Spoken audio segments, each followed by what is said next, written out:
السلام علیکم۔ S D grammar school کے پلیٹ فارم سے جماعت دہم کے طلبہ کو خوش آمدید کہتی ہوں۔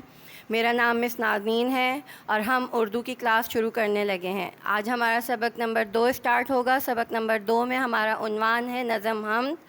بچوں، آپ لوگوں کو لاسٹ کلاس میں جس طرح پڑھایا تھا، آپ لوگوں کو یاد ہوگا کہ نظم حمد اس نظم کو کہتے ہیں جس میں اللہ تعالیٰ کی تعریف بیان کی جاتی ہے۔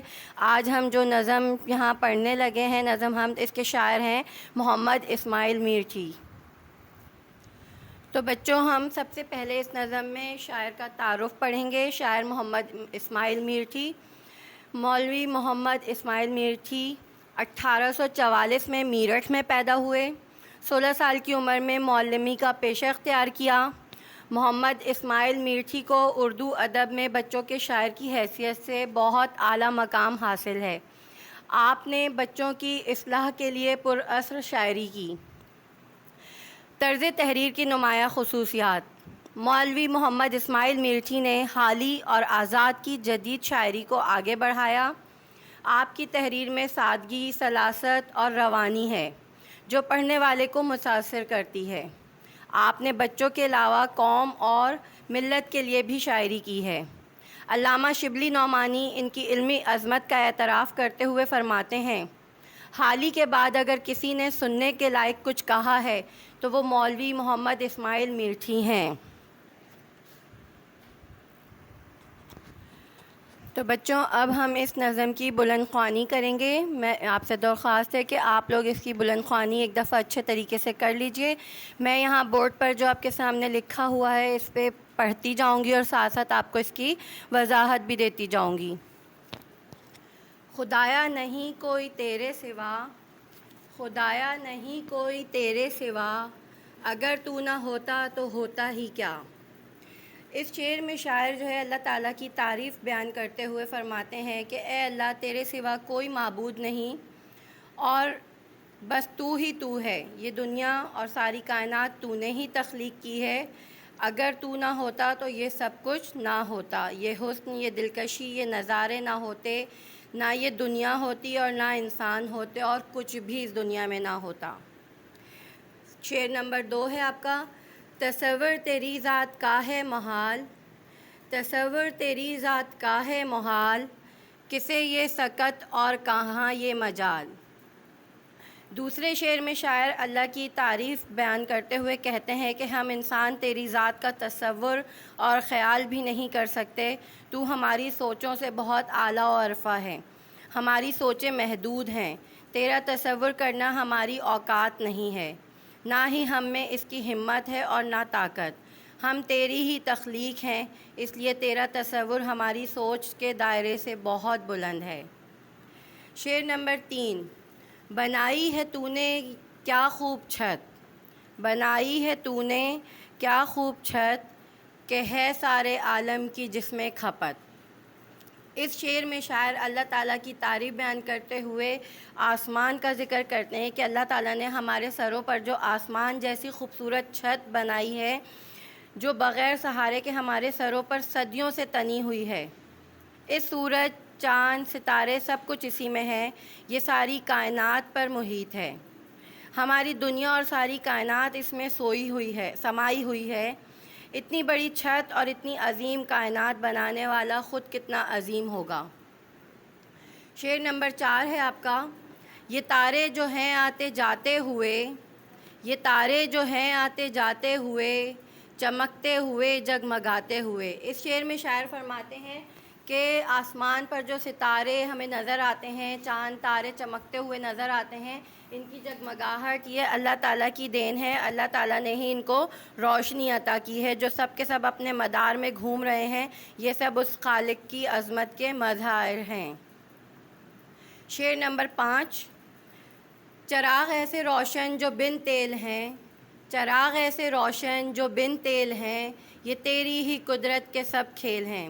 یہاں پر شاعر اللہ تعالیٰ کی تعریف اور عظمت بیان کرتے ہوئے فرماتے ہیں کہ ہم ستاروں کا ذکر کرتے ہیں اور کہتے ہیں کہ ستارے آسمان کے چراغ ہیں، یعنی آسمان پر جو اتنے روشن چمکتے ہوئے ستارے نظر آتے ہیں وہ چراغ کی مانند روشن ہیں، اور ان کے اندر کسی بھی قسم کا کوئی تیل نہیں ہوتا، مطلب کوئی ان کو سورس نہیں ہے، یہ صرف اور صرف اللہ تعالیٰ کی وجہ سے روشن ہے۔ اللہ تعالیٰ نے ان کو بغیر تیل کے روشن کیا ہے، ان کی اپنی روشنی اللہ تعالیٰ کی پیدا کردہ ہے۔ آج سائنس بھی اس بات کو تسلیم کرتی ہے کہ یہ سب اللہ تعالیٰ کی قدرت کے مظاہر ہیں۔ شعر نمبر 6، یہ لال و گوہر ہیں جو بکھرے پڑے، یہ لال و گوہر جو ہے بکھرے پڑے، زمیں سے بھی ہیں ان میں اکثر بڑے۔ اس شعر میں شاعر اللہ تعالیٰ کی تعریف بیان کرتے ہوئے فرماتے ہیں کہ یہ آسمان پر جو ہیرے موتی کی طرح چمکتے ہوئے ستارے نظر آتے ہیں، یہ سب کے سب رات میں آسمان کو روشن رکھتے ہیں، اور ان میں اکثر ہماری زمین سے بھی زیادہ بہت بڑے سائز کے ہوتے ہیں، اور یہ اللہ تعالیٰ کی شان ہے، اللہ تعالیٰ کی عظمت ہے جس نے اتنے بڑے بڑے اجسام خلا میں بکھیرے ہیں۔ شعر نمبر 7، یہ قائم ہے تیری ہی تقدیر سے، یہ قائم ہے تیری ہی تقدیر سے، بندھے ہیں بہم سخت زنجیر سے۔ اس شعر میں شاعر فرماتے ہیں کہ یہ بڑے بڑے ستارے، یہ دیو ہیکل اجسام فلکی، سب اللہ تعالیٰ کی قدرت سے قائم و دائم ہیں، اور وہ اللہ تعالیٰ کے قائم کردہ اصولوں کے تابع ہیں، جسے ہم تقدیر کہتے ہیں۔ یعنی اللہ تعالیٰ نے ان کی تقدیر لکھ دی ہے کہ ان کو اسی طرح قائم و دائم رہنا ہے، ان میں سے کوئی ہم پر آ کر گرتا نہیں ہے، یہ صرف اور صرف اللہ تعالیٰ کی قدرت ہے۔ اسی تقدیر کے ذریعے ایک دوسرے سے باہمی ربط یعنی جڑے ہوئے ہیں، سب اپنے اپنے مدار میں گھوم رہے ہیں، کوئی ایک دوسرے میں خلل نہیں ڈالتا، نہ ہی آپس میں کوئی ٹکراتا ہے۔ یہ اللہ تعالیٰ کی قدرت اور اس کائنات کو اپنے احاطے میں لیے ہوئے ہیں۔ شعر نمبر 8، وہ زنجیر کیا ہے کشش باہمی، وہ زنجیر کیا ہے کشش باہمی، نہ اس میں خلل ہو نہ بیشی کمی۔ یعنی اس شعر میں شاعر اللہ تعالیٰ کی شان میں بیان فرماتے ہیں کہ اللہ تعالیٰ نے جو ہے جس زنجیر سے ستاروں، سیاروں، تمام اجسام فلکی کو باندھ رکھا ہے، وہ ان کی آپس میں کشش ہے، اور اس کشش کو آج سائنس کشش ثقل کا نام دیتی ہے۔ یہی کشش ان اجسام فلکی کو اپنے مدار میں قائم و دائم رکھتے ہیں، دوسرے اجسام فلکی کے مدار میں خلل یا رکاوٹ پیدا نہیں ہوتی، اور نہ ہی ایک کی وجہ سے دوسرے میں کوئی کمی بیشی آتی ہے۔ یہی اللہ تعالیٰ کا قانون ہے، یہی ان کی تقدیر ہے۔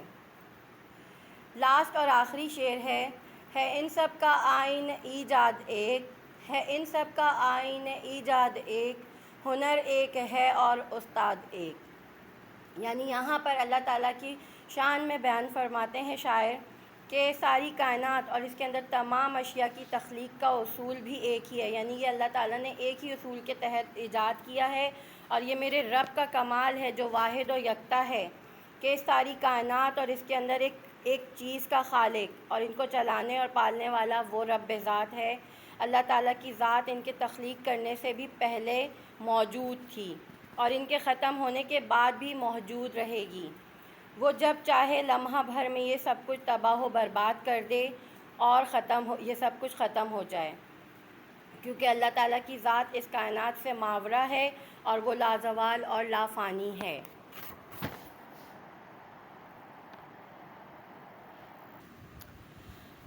بچوں، اب ہم اس نظم کی جو ہے تشریحات کی طرف آتے ہیں۔